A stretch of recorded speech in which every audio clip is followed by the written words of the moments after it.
I come from 4 generations of female artists, and we lost all the objects of all of my ancestors' work after my family's house was burned in the California wildfires. Because we lost all the objects and all the carriers of information of our lineage and our matriarchal lineage, that information was stored only in our bodies. And so both the body and the object became really crisp in my mind.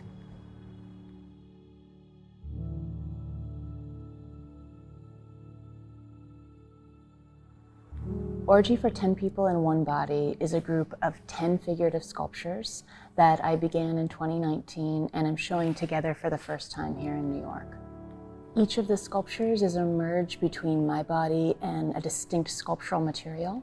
So I'm breeding my body with bronze, with plaster, with wood, with rubber, with synthetic flock, human hair, wax, and found objects. And the work, it really exists in this blurry space between self and other, subject and object, human and nature, the personal and the collective. I see each piece as a sculpture, but also as a performance. So they're both. They're plural, they're multiple, they're hybrid. They resist being singular. And the desire in the orgy, it emanates from inside the body out. Every person in the orgy is devoted to her own power and to her own ecstasy. Here the body is a site of transformation, of pleasure, of repossession, of pain, of collectivity, and a kind of eternal metamorphosis.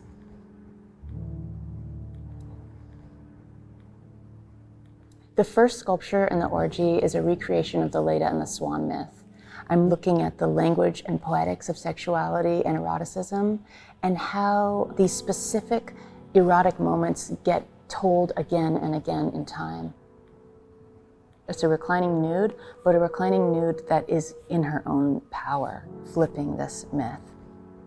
I'm really interested in capturing like a kind of eternal ecstatic moment or an eternal orgasm. The candle is a memento mori. It's a slow burning desire expressed through the piece. It's birth and death. I made the work a month after the fire and right after witnessing my sister giving birth, which was one of the most powerful expressions of change in the body that I'd ever seen. The work is about a kind of loss that can happen in the body with birth, and how those two are connected, and connected through time. The work really speaks to a kind of porosity and hybridity that is central to the female experience, but not in the feminine the way we often think about it. The feminine, which rings more true to me, which is the truly challenging, the truly powerful, the truly life-giving. The witch, a great example of this. I love that witches take the broom that they were bound by and they would ride the very object that was oppressing them, and they would fly with it. We're so used to in art this kind of subject-object relationship, and I'm always hoping to create a subject-subject relationship. So one way I achieve this is by using materials that have a lot of life in them already. So for example, with the cat, her hair is all made of human hair. So she's filled with DNA and biological information. And I think you can feel that. I love working with these natural materials like, for example, wood. It's so beautiful. The surface is basically a line drawing of the tree's life. It's such an expression of its experiences because you can see the seasons of the tree's life, you can see its traumas, you see everything almost written out like a story. And that's always really interesting to me, like how the body speaks. One of the parts of the headlessness that I'm most drawn to in making the work is the slice. So it's an action, and it just allows for a kind of openness where the works become more anonymous, more symbolic, more porous, more able for other people to step into. Every sculpture wears a wedding ring. Every time I make a sculpture, I go to the place where I got my own wedding band made and remake it. So it's a kind of devotional act. It's a devotional act to art. It's about being multiplied in love.